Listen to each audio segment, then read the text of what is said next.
समाचार सुरेन्द्रनगरथी खानगी होस्पिટલમાં કાર ઘૂસી ધ્રાંગધ્રાના ચરમાડિયા ગ્રાઉન્ડ પાસેની ઘટના। અકસ્માતમાં 3 થી 4 વાહનોનો કચ્ચર ઘાણ। કારનો ચાલક નશામાં હોવાનો સ્થાનિકોનો આરોપ।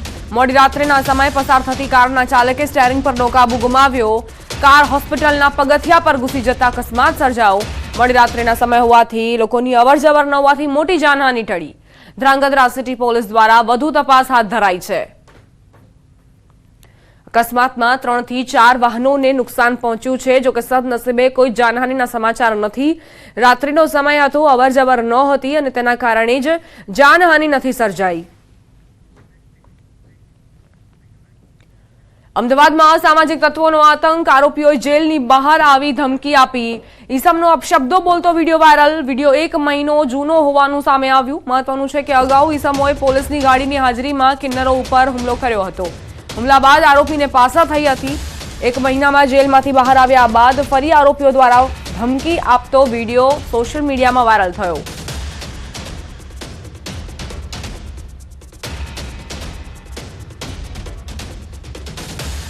સમાચાર અમદાવાદથી નરોડામાં મારામારીના સીસીટીવી વાયરલ થયા। નરોડામાં ઓર્ચિડ રોયલમાં આરોપીઓએ માતા અને સગીર બાળક પર છરી વડે હુમલો કર્યો।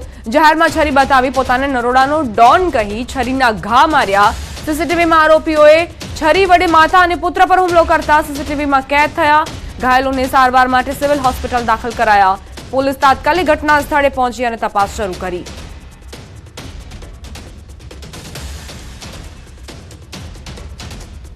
મહત્વપૂર્ણ સમાચાર। મૂકબધિર બાળકો સાથે હળવા મૂડમાં જોવા મળ્યા હર્ષ સંઘવી। ગૃહ રાજ્યમંત્રી હર્ષ સંઘવીનો આજે જન્મદિવસ છે, ત્યારે તેઓએ બાળકો સાથે પોતાના જન્મદિવસની ઉજવણી કરી। સરસ્વતી એજ્યુકેશન ચેરિટેબલ ટ્રસ્ટ સંચાલિત સમર્પણ મૂકબધિર શિશુ વિદ્યા મંદિર પહોંચ્યા હતા અને મૂકબધિર બાળકો સાથે જન્મદિવસની ઉજવણી કરી। બાળકોએ કેક કાપી ગૃહ રાજ્યમંત્રીને કેક ખવડાવી।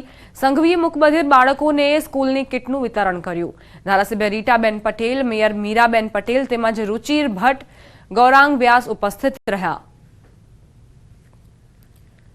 ગૃહ રાજ્યમંત્રી હર્ષ સંઘવી, જે પોતાના આગવા અંદાજને કારણે યુવાનોમાં ખાસ કરીને ખૂબ જ પ્રસિદ્ધ છે, બાળકો સાથે પણ તેઓ ભળી જતા હોય છે। જન્મદિવસ નિમિત્તે મૂકબધિર બાળકોના જે ચહેરા પર સ્મિત તેમણે રેલાવ્યું છે તે ખરેખર બિરદાવવા લાયક બાબત।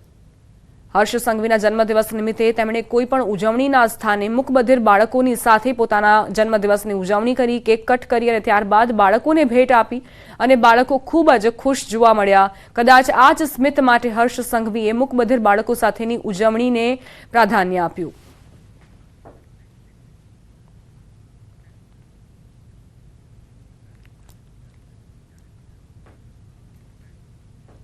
અમદાવાદમાં વટવા અને વસ્ત્રાલના નવનિયુક્ત ભાજપ પ્રમુખો દ્વારા વિશાળ રેલી યોજાઈ। વાજતે ગાજતે ભાજપના કાર્યકરો દ્વારા મોટી રેલી યોજી હતી। વસ્ત્રાલ અને વટવા વોર્ડમાં નવનિયુક્ત થયેલા વોર્ડ પ્રમુખે અભિવાદન યાત્રા યોજી। ઘોડાસરથી ભારત માતા સુધી 7 કિલોમીટર સુધીની અભિવાદન રેલી યોજાઈ। વટવા વોર્ડ પ્રમુખ તરીકે પ્રતિક પટેલ નિયુક્ત થયા છે, તો વસ્ત્રાલ વોર્ડ પ્રમુખ તરીકે પ્રદીપ પટેલની વરણી કરાઈ છે।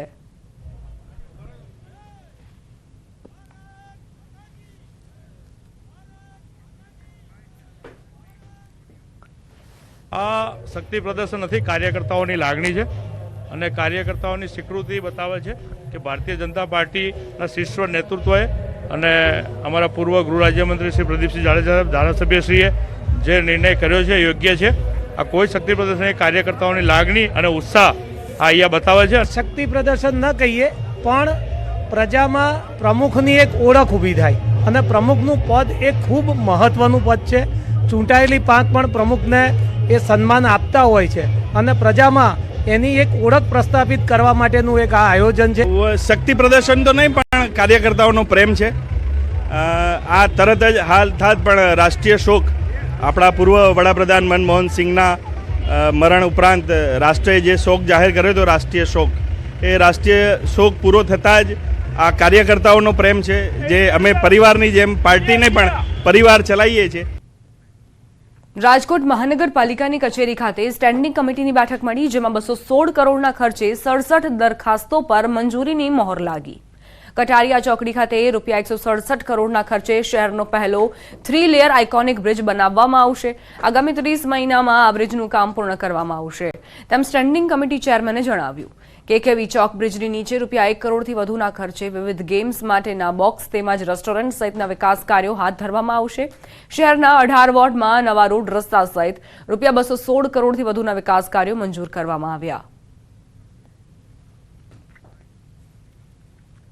216 કરોડની માતબર રકમની આજે સ્ટેન્ડિંગ કમિટી રાજકોટની જનતાના વિકાસ કામો માટે, રાજકોટ શહેરના વિકાસ કામો માટે આજે રાજકોટ મ્યુનિસિપલ કોર્પોરેશનના ભારતીય જનતા પાર્ટીના શાસકોએ આજે મેં લોકોએ મંજૂર કરવામાં આવી છે.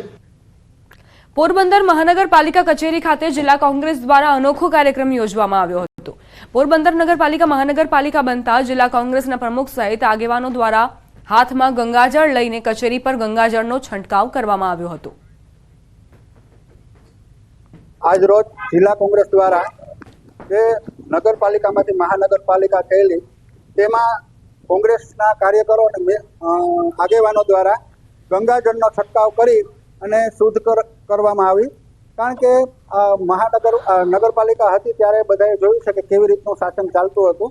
આજે કોંગ્રેસ દ્વારા ગંગાજળનો છંટકાવ કરી અને શુદ્ધ કરવામાં આવી અને આવનારા દિવસોમાં જ્યારે મહાનગરપાલિકાનું ઇલેક્શન થવાનું છે ત્યારે પોરબંદરની જનતાના કોંગ્રેસને આશીર્વાદ મળવા જઈ રહ્યા છે.